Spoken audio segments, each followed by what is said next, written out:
We shall now go to the actual dangerous drug. Yung mga listahan kung ano yung mga ganun.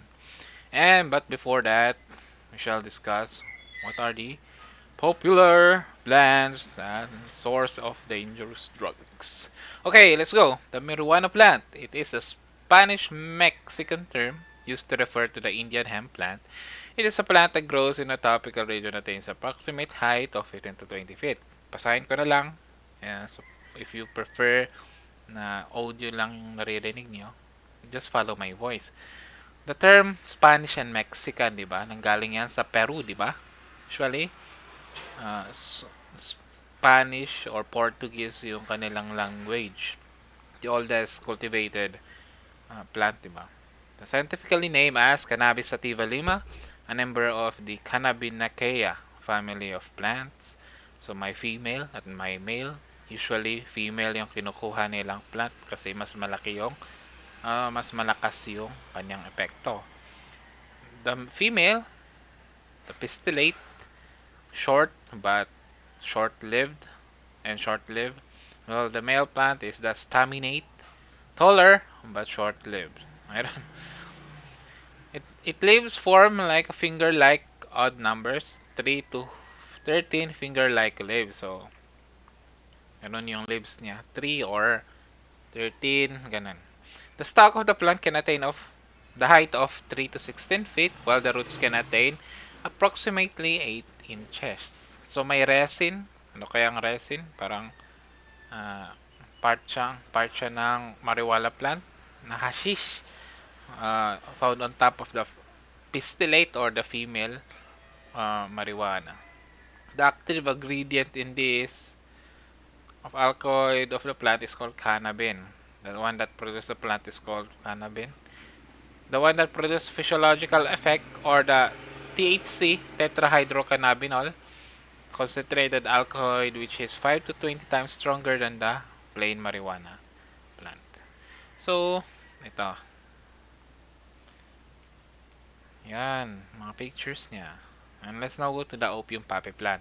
Scientifically named as Papaver somniferum, from the Greek word papaver, which means poppy, while the word somniferum is a Latin term, which means it induces dream or induces sleep. The plant can grow 3 to 6 feet in height, originally in Mesopotamia. Mesopotamia is the cradle of civilization. That is now Iran, I think. The Sumerians called it hulgil, which means the plant of joy, due to its joyful effect when administered. The active ingredient in this is the mechanic acid. It has pain reliever siya. The dangerous drug that can be derived from the plant are morphine, heroin, and codeine. So, derived, nanggaling in Tagalog. Nanggaling yung morphine, heroin, codeine sa opium. Opium poppy. Punta naman tayo sa cocaine. Specifically, the coca bush plant. Erythrocylon coca ang scientific name niya. In Southern America, usually they plant this there. The plant grows in mountainous and tropical climate areas on clay-like soil. A fully grown cultivated coca plant attains the height of 6 to 8 feet. Can be harvested 3 to 4 times in a year. The dangerous drug that can be produced from this plant is the drug cocaine. Okay? The drug cocaine. Ayun, parang chalk. The ephedra plant naman, pag ephedra, shabu. Also known in Chinese as mahuang. The ephedra plant, scientifically named as Ephedra vulgaris, is a psychoactive plant that contains psychotropic properties, of which is the alkaloid ephedrine and pseudoephedrine, an active ingredient in anti-asthma drug used in over-the-counter medication. It's also known as an essential chemical precursor in the production of methamphetamine or amphetamine drugs. So, nanggaling dito ang shabu. Methamphetamine hydrochloride, common sa shabu, is a product derived from the plant through chemical process. So, hindi na yung plant mismo. Hindi ipaprocess pa yan. Kaya nga may synthesis, may refinement muna bago nila i-distribute sa isang area, di ba? Meron yung Boraquero tree, datura, tawag niya din. Blooms with the 70 beautiful white and yellow flowers. Ito yung angel's trumpet. Sometimes you see it in the road, sometimes you don't. It is where the most dangerous drug, scopolamine, is derived. They are also sometimes called as moonflowers, one of several plants to be devil's breath. The drug is odorless and tasteless, can be simply blown in the face of someone unless their free will vanishes after being exposed to it. Ayun. Now, let's now go to the general classification of drugs. May forms of natural drug. May natural drug and may synthetic. So, pag natural, nanggalang yan sa plant, leaves, flowering tops, resin, hashish, opium, marijuana. Synthetic drugs produced by clandestine laboratories that are controlled by law because they are used in medical practice tulad ng mga anong mga yun? Yung party drug. Natural and synthetic. So, other categories of drug, prescriptive drugs, they need the prescription from a doctor before getting this drug. So, ng mga antibiotics ngayon, di ba? Prescriptive drugs na yun. Meron din yung over-the-counter drugs na pwede mong bilhin nang walang prescription sa isang pharmacy. And general drug classification of drug according to its effect, may depressant, may stimulant, may hallucinogen. Pag depressant, it depresses the central nervous system. Parang dinadown niya yung brain mo or your other nervous system. Stimulants, it heightens your senses. A group of drugs that having the effect of stimulating the central nervous system. And the hallucinogens, it alters your mind, your mood, etc. According to medical pharmacology, depressant, narcotics, tranquilizers, stimulant, hallucinogens, and inhalants. Inhalants, ito yung thinner, drug B. Ayan. So, according naman sa legal categories, in RA 6425 repealed by RA 9165, noon, may prohibited drug tayo, regulated drugs. Pati na rin yung volatile substance according to PD 1619. But it was actually based from an international convention, pero I cannot remember it. So my narcotics refers to the drug of opium and its derivatives. Yun, stimulants, cocaine, etc. Hallucinogens, marijuana, LSD, mescaline. Barbs naman pag regulated. Hypnotics, amphetamines. Volatile substance naman, a group of liquid, solid, or mixed substance having the property of releasing toxic vapors of fumes which when sniffed, smelled, inhaled, or introduced in the physiological system of the body, produces or induces a condition of intoxication, excitement, or dulling of the brain or nervous system. Example, glue, gasoline, kerosene, either paint, thinner, lacquer, etc. So, if you are hungry, you have nothing to eat, just smell the rugby or Note, the passage of RA 9165 declassified all of this into in as one niya na dangerous drugs yung mga yun. Lahat ng to, dangerous drugs na. Wala nang regulated, wala nang volatile, only dangerous drugs na yung term. So, according to its effect, classification, may depressants tayo. They suppress the vital body function natin. Yun nga yung sinabi ko sa inyo. It slows down our bodily function. Example is narcotics. When you think of narcotics, this is the opium family. Opium, morphine, heroin, and codeine.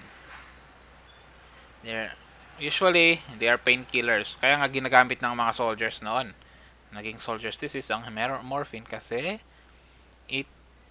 kahit nasugatan ka ng siguro mortal wound yan, hindi mo mafe-feel. It also causes sleep. Ganun. So, under narcotics is, under depressants also is the parang sineparate ko siya kasi sometimes these are confusing terms. So, opium, derived from the papaver somniferum, known as gamot, kalamay, panotsa. and has the ang active ingredient of mechanic acid. Ayun. Ayun. Ayun. Ayun. Ayun. Yun. So the collection of the milky coagulated juice is done by methodically incising the poppy plant and then dried. Kaya yun, kino-collect nila yung ganyan, yung juice niya. This is done during harvest season only. Ayun. So signs of symptoms of uh, opium administration. How can you determine kung sino or kung what stage na yung tao na gumagamit ng opium? May stage of excitement, stage of stupor, stage of narcosis. Stage of excitement, it is right after they administer their opium in the body. There is increase in mental activity. So, malakas, parang may rush. You feel rush. Ano, nag-heighten yung senses mo. There is flashing of the face and increased action of the heart. Lumakas yung heartbeat mo, bumilis, tapos nagre-red ka. Pero right after that, may state of stupor. Suddenly became quiet. There may be headache. When asleep, cannot be aroused by pag natulog ka, hindi ka basta-basta nababangon. Your pupils are constricted. Face and lips cyanosed. There is itching sensation of the body, plus respiration are still normal until you become on the stage of narcosis. You're in a deep coma. Same with stage of stupor. Hindi ka nababangon basta-basta. Pero mas worse pa dito. Muscles are relaxed and reflexes are lost. Skin secretion is completely suspended. Parang patay ka na. Kaya nga sabi narcosis. So, your temperature is lower than usual. Constricted to almost pinpoint na kapag nilagay mo yung inopen yung mata niya, nilagay mo yung flashlight is ganun na, parang hindi siya nagmo-move yung red pupil niya. Pulse is slow, respiration is slow. So gumamit kayo ng opium after yung mag-board exam para maka-relax talaga. Joke lang. Withdrawal syndrome is so ito that you will feel this one if you parang suddenly na hindi ka na magagamit ng opium. So after 8 to 16 hours, nervyoso ka, hindi ka pakali, and basta yun, anxious ka. After 14 hours later, gusto na frequent yawning, sweating, running nose. 24 hours later, symptoms increases, pupils are dilated, lumaki, goose flesh develops, and shivering. So, ganun ka. After 36 hours, severe twisting of muscle, painful cramps, legs and abdomen vomiting, and diarrhea. So, usually you will only experience withdrawal when you are addicted to that drug. So, ganyan mga itsura nila. Morphine, a derivative of opium, 6 times potent than opium. Exerts action characterized by analgesia, drowsiness, mood changes, and mental clouding. Ginawa ni Friedrich Wilhelm Adam Serturner. Ayun, morphine. Soldier's disease. First derivative of opium. So, symptoms niya is drowsiness, lack of sleep, euphoria, neglect of personal hygiene, constricted pupils, stupor, loss of appetite, neglect of sex life. Heroin naman. So, 3 to 5 times more stronger than morphine. Morphine is 6 times more potent than opium. So, level up ng level up. And is usually the most addictive of the 3.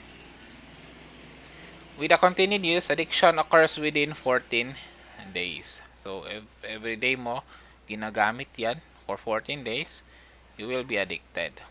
May be sniffed or swallowed, but is usually injected in the vein. So, when you are spotting one of the symptoms of heroin is mga Mga sugat-sugat sila sa kanilang kamay na maraming blood vessels. Ginawa ni Charles Romley Alder Wright. Second derivative of opium. So, heroin tail from Patzingan, Mexico to dito sa America, part of America, to California, I mean. And alam niyo ba, today is parang marami ng addict dun sa California. Saan ba yung San Francisco, Los Angeles, marami ng yung mga homeless dun, usually they are the drug addict. So, yun. Most powerful opium derivative. Slang names: Snow, Stuff, Junk Tooth, H. So, the symptoms of abuse and withdrawal is the same as that of the morphine, pero yung level niya is on another level.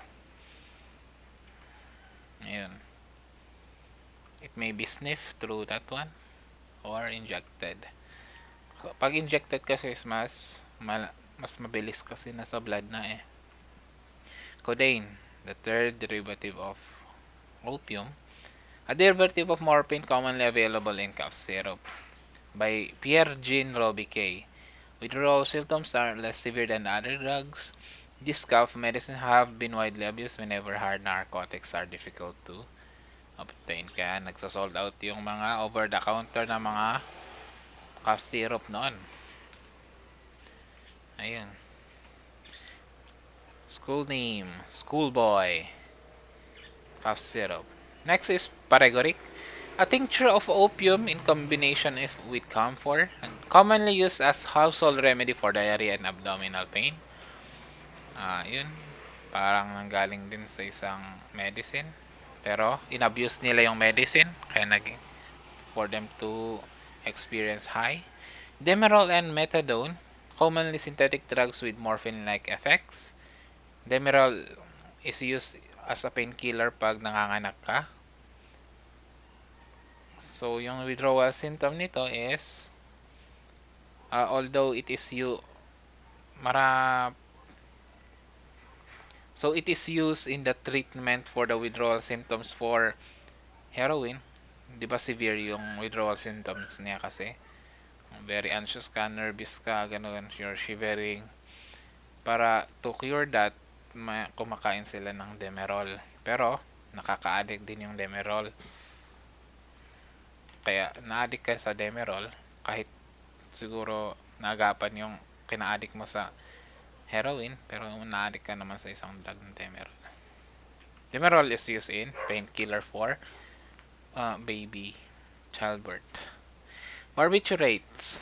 So, drug used for inducing sleep in persons plagued with anxiety, mental stress, and some usually they use it in mental institution. Also available in the treatment of epilepsy and hypertension. They are available in capsule, pills, or tablets. May mga types ng barbiturates. Parang meron yung phenobarbital and pentobarbital. So, nakaka-classify siya sa 4. Ultra short, when you take that drug, may effect siya. Takes effect within 40 seconds and 30 minutes lang yung effect niya. Example is sodium thiopental. Sodium thiopental is one of the use in yung sa lethal injection, di ba? Intermediate, acting takes effect within 15 after introducing it to your body. Within 15-30 minutes, meron ng epekto. At it can last into 6 hours. Example is amobarbital. Short acting takes effect within 10 to 20 minutes, lasts up to 6 hours. Pentobarbital. Long acting take effects within 30 to 60 minutes and lasts up to 8 hours. Phenobarbital. Example is goofballs, footballs, barbs, and blockbuster. Slang terms of barbiturates: pentobarbital, yellow jacket; segobarbital, blue devil, red devils; amobarbital, blue devils, bluebirds; amosbarbital, rainbow, double trouble. So ito, red devil, ano pa ba? Blue devil, yellow jackets, rainbow, pag mixture of colors. Ayun. Another is the metacolone. It's a synthetic sedative which has been widely abused and often causes serious poisoning. It's a sedative drug in smaller dose and hypnotic in bigger dose. Pag marami kang kinakain na metacolone, parang hallucinogen siya. Pero pag konti lang, parang depressant siya. So same with barbital. So after introducing it to your body, it will take effect within 30 minutes. And the effect of it is 6 to 10 hours. Another is seconal, used among hospitality girls noon. Sudden withdrawals of these drugs are even more dangerous than opiate withdrawal. The dependent develop generalized convulsion and delirium which are frequently associated with the heart and respiratory failures, diba? Kung sa opium is nervousness lang, mas lalo daw dito, pwede kang ma-heart attack sa seconal. Tranquilizers, it calms and relaxes anxiety. They are used in treatment of nervous states in some mental disorder without producing sleep. So, pag nagwawala ang may mental disorder, they tranquilize it.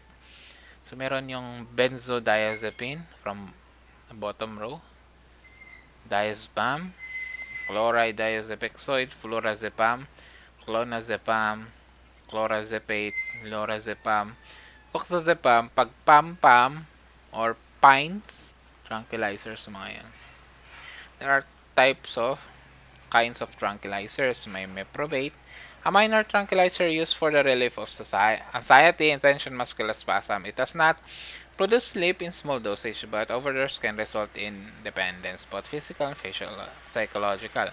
Diazepam, known as Valium, it is the most commonly used tranquilizer which has a slow onset but long duration of action. Prolonged use will result in dependence, both physical and psychological.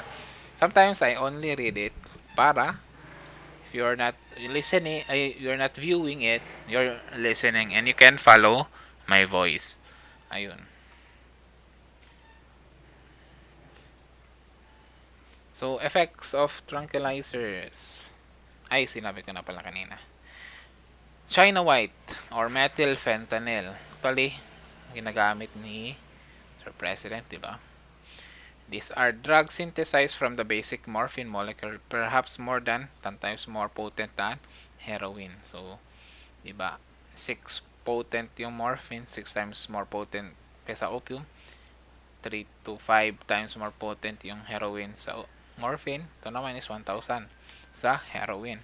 So this drug is very dangerous not only because of its potency but also because chances the street chemists will make the substance wrong. It was synthesized several years ago when illicit laboratories have made some monumental mistake in the synthesis of some of the analogs. So this actually is only used for medicine. Pag sumasakit na talaga yung body mo, they will use it. Volatile substances. So these are gaseous substances popularly known to abusers as gas, teardrops. Examples are glue, fingernail polish, lighter, fluid, rugby. They are inhaled by the use of plastic bag, handkerchiefs, or rug soaks in these chemicals. So, may grupo yan. So, may solvents, may volatile nitrates, and may anesthetics. Ano ang volatile substance? Inhalant solvents, aerosol bases. They are liquid or mixed substances. Inhalants, yun. Sniffing, ayun. Example is isobutyl, butyl, amyl nitrate, household spray. Ayun. Next is the alcohol. So, king of the all drugs, considers most widely used in socially accepted and most extensive legalized drugs throughout the world. So, it is a drug that is legalized by the government. In the field of medicine, it is valuable as a disinfectant, an external remedy for reducing high fever among children and etc. Punta tayo sa stimulants. It heightens your senses, di ba? Ayun. May amphetamines. Used medically for weight reducing in obesity, relief of mild depression, and treatment. Amphetamine. So, from the amphetamines, meron yung methamphetamine, pero we will discuss it yung methamphetamine hydrochloride. Next is cocaine. Drug taken from the coca bush, Erythricylon coca, grows in South America. Usually in the form of powder that can be taken orally, injected or sniffed, as touched before in an intense feeling of happiness. Usually sa American movies, 'di ba? It is used as parang for you to have more energy in party. Usually they use it inside the comfort room, 'di ba? Ginaganon niya. Ano, mga cocaine. Caffeine naman, present in chocolate, coffee, ano pa ba? Um, Beverages tulad ng Coke. Nung isa cola drinks pala. Nung ano yung pinaka first version ng cola drink ng Coca-Cola, actually may alam mo bang may cocaine na nilagay noon, pero inalis nila ngayon kasi dangerous drug na yan. Ito ang Coca Bush. Cocaine. Ayun. So from South America, from Colombia, pumuntang Mexico, or meron yung iba na dumiretso sa Miami. It's from Mexico, or diretso yung iba sa Los Angeles. From Mexico, pumunta sa ibang states na hindi ko binanggit. Cocaine addict. Actually, cocaine was discovered by Mr. Nietman. It is a fine, fluffy white, crystalline powder, and depending on the degree of refinement, may resemble snowflakes, camphor, sugar, or salt. People, usually in South America, they just chew its coca leaf. It was first used as a local anesthesia, for it blocks nerve cells causing numbness. So hailed as a wonder drug in the late 19th century. But because we abuse everything, it became parang an evil drug. Diba? Usually noon, pag hindi natin ina-abuse as humans, okay lang siya. Noon, maganda yung intention nung una. Pero, we abuse it at naging dangerous drug. So may forms ng illegal cocaine, may hard tiny rock for large wholesale or dealers, may flake form, considered as a delicacy among coke cats, cocaine addict, powdered form, usually flake cocaine diluted with other substance such as lactose or procaine. Ayun. Hard tiny rocks, hindi pa siya na-refine ng gusto. Tapos, siguro may chemical na ilalagay pa para maging flake form at maging powdered form. Freebasing. So, it's a method to reduce the impurities of cocaine. Meron kasi yung sa pharmacy or ayun. Oh, hindi ako pharmacist pero they try to achieve a high percentage of refinement para yung effect ng droga is mas malakas. So freebasing is isang method in refining more the impurities in cocaine. Ayun, I will not discuss yung how, pero hindi ko kasi alam, pero it is a refinement method. Magnum Symptoms. It is a feeling that as if grains of sands are lying under the skin or small insects and are creeping on your skin is the most characteristic symptoms. So when you are a cocaine user or a cocaine abuser, you will experience na if parang may para daw sand sa ibabaw ng skin mo. Can you imagine that? That is Magnum Symptoms. May parang ganun. Cocaine body packer syndrome. It refers to the ingestion of multiple small packages cocaine. So ito yung ginagamit yung sarili nila to transport drugs.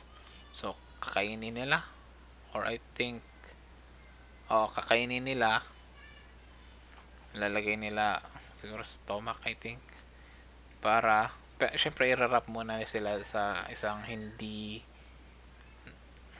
natutunaw na package tapos pinakain nila and they use their body as a transport mechanism. So crack, a form of cocaine that has been chemically altered so it can be smoked. So ayun, it's an extremely potent smokable form of cocaine, sometimes 10 times stronger than the regular coke, and can cause instant addiction. The crack. sinasabi ng mga African American. Slang names Leaf, Snow, Snoke, Speedballs, and etc. Next is the amphetamines. So, a group from the stimulants. Amphetamines, a group of synthetic drugs. So, ginagawa yan sa laboratory. It increase your heart rate and raise your blood pressure. Used medically for weight reducing obesities. Slang names beanies, copilus, football, hearts, pills, ampis. Ayun, amphetamines. Another is shabu. Poor man's cocaine, chemically known as the methamphetamine hydrochloride. It is a stimulant. It is a white, odorless crystalline powder with a bitter numbing taste. Can be taken orally, inhaled, or injected. So, pwede siyang powdered form. Meron din yung may capsule or parang medicine siya. Nicotine, it's a substance that is found in yung tobacco, di ba? It can be a stimulant when kaya nagmumuma yung iba para gumagaling sila pag test. Pero if may pure isang drop lang ng nicotine na kinain mo, mamamatay ka. Konting amount lang kasi nasa tobacco. Pero pag kinain mo yung drop lang ng nicotine, can cause death. Ayun, shabu. From the Pedra plant. Another types ng drugs is the Halicinogen. So, it alters your mind, creates something.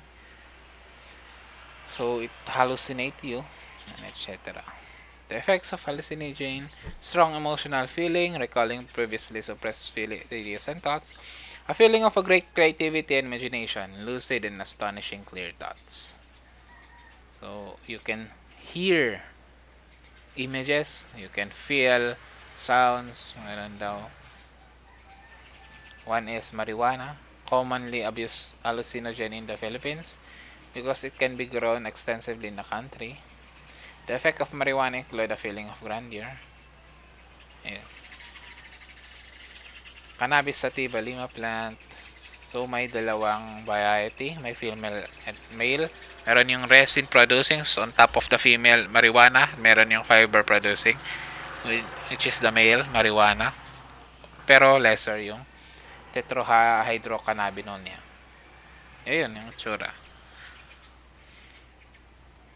Tetrahydrocannabinol, most active and considered responsible for the hallucinogenic effect of marijuana. It contains a high concentration of the drug in marijuana. So, what is the effect when you take marijuana? You experience an inner joy. Or meron din yung iba, nakain sila ng kain. So, as the trip continues, judgment and memory are impaired. The user becomes easily irritated and may become confused or afraid. Behavior is impulsive and mood reaction are variable. What is Fantasmagoria? A sensation wherein figures are rushing towards the user at a tremendous speed, increasing in size as they approach. Parang, if you see a car, parang nagganon siya. Pero hindi pala. Fantasmagoria. Hashish concentrated cannabis. So, this is a crude resin extracted from the tops of marijuana plant. So, kinuha nila yung resin on top of the female marijuana or yung pistillate. 8 to 10 times stronger than the commercial grade on the average. A general range THC content would be 5 to 22. It is a color ranging from mustard yellow to dark brown. Lighter the color, the lower the potency. The darker the color, the higher the THC content. Ito, hash. Yung brown. The higher, pag mas brown siya, higher yung THC content niya. Pag yellowish, konti lang. Ayun. Hashish oil naman, 3 to 5 stronger than the hash and 30 to 4 times stronger than the MJ. Have a average strength of 20 to 60%. So, for example is may marijuana na nilagay sa brownies. Tapos, ididip mo siya sa marijuana oil, kinakain mo, para mas malaki yung effect niya. Ayun. You dip it. So, what is the dangers of marijuana? Slows down the user's mental and psychomotor activities. The effects of MJ can also impair thinking, reading comprehension, and verbal mathematical skills. MJ slows down reflexes so that users become prone to accidents. So, ito yung dangers ng MJ. It slows down your pag-iisip. So, it's not advisable that you drive na nagmamariwana ka and you drive a car. Pero, creates another health problem, psychological dependence. So, the last part, young MJ users are more likely to go on experimenting with other drugs. Marijuana kasi is a gateway drug. Now, once you try this one, you will want more. So, you will shift to what? Cocaine, you will shift to morphine, and etc. Pero, debatable na to. Meron na kasing mas maraming health benefits yung marijuana, especially yung may talagang health, at risk yung health nila, talagang may cancer, para to relieve the pain. Ayun. Meron din yung LSD. It's the most powerful of the psychedelics obtained from the ergot, a fungus that attacks carinals. 10 times more powerful than marijuana. So, mas lalo yung effect niya. So, 10 times kasi, you can experience more hallucinations na nakalagay dito. More hallucination than the marijuana. It's colorless, it's odorless, and tasteless. Yung physical effect niya is dilated pupils, lumiit yung pupil mo. Flush face, nag-red. Increased blood pressure, lower temperature. Ayun. So, it was adapted noon ng US Army as a brainwashing agent and truth serum for prisoner when they interrogate them. Ayun, LSD. Actually, ginamit yan alam niyo yung founder ng Apple. Basta yung namatay, nag-LSD siya para makaisip ng ideas. Meron din yung peyote cactus. Derived from the small gray-brown cactus, it emits a nauseating odor and suffers from nausea. This drug causes no physical dependence and therefore no withdrawal syndromes, although in some cases psychological dependence has been noted. Peyote cactus. So, side effect niya, feeling of terror. Parang you are fearful, very fearful.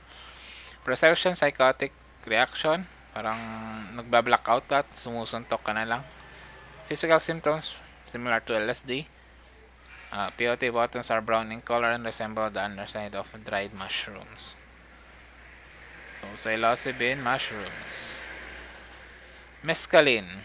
So, alkaloid hallucinogen extracted from the peyote cactus and can also be synthesized in the laboratory. Less nausea. Nausea is parang you will parang umuta or you feel like throwing up. And shows the effect resembling of LSD. So 1 to 2 hours after the drug is taken in liquid or powder form, delusions begin to occur. Does not cause physical dependence. Ayun. Meron din yung STP. Serenity, tranquility, and peace take off on the motor oil additive, chemical derivative of mescaline, claimed to produce more violent and longer effect. Effects are similar to the nerve gas used in chemical warfare, less potent than LSD, similar to those of psychotics. Morning glory seed, known as the lysergic acid amide, the black and brown seeds of the wild tropical morning glory that are used to produce hallucination. The seeds are ground into the flour, cloaked in water, then strained to a cloth and drunk. The active ingredient is similar to LSD, but less potent. To. Think marami yan dito sa atin. Morning glory. And meron yung penicillin, PCP, known as the angel dust. This is used as an intravenous anesthetic and analgesic is also as treatment for mental disorder. Often produce unpleasant pose, secondly used as veterinary medicine under the trade name Serilan. Serilan, penicillin, PCP, Serilan, PCP, Serilan. Yun. So, from a law enforcement standpoint, probably The most noteworthy feature of PCP is its propensity to create violent and unpredictable hallucination among users, because essentially an anesthetic users feel a sense of invisibility because they do not feel pain. In addition, the drug seems to prompt feelings of strength, power, which increase the likelihood of violence among uh, users. When you combine PCP and marijuana, mas malaki yung effect niya. So, yun. Killer weed yung tawag. Doon. Meron din yung psilocybin. From the psilocybin mushroom, to, na-misplace ko yung one of my nights. It is a hallucinogenic. Similar din sa LSD yung kaniyang epekto. It may last to 4 to 5 hours. So, yun. Nanggaling siya dito. Yun. And ecstasy, MDMA, methylene dioxide, methamphetamine. So it is used in parties. Methylene dioxide, methamphetamine. Ayun. So taking at a dance or rave, ecstasy sensory altering properties can be heightened by the high degree of sensory stimulation. So more yung intensity ng pag-feel mo ng music, dancing. Ayun yung ginagawa sa party. For more energy din. Ito. They are colorful,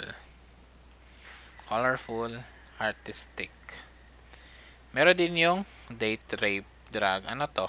Baka may ano ang date rape drug? Rohypnol.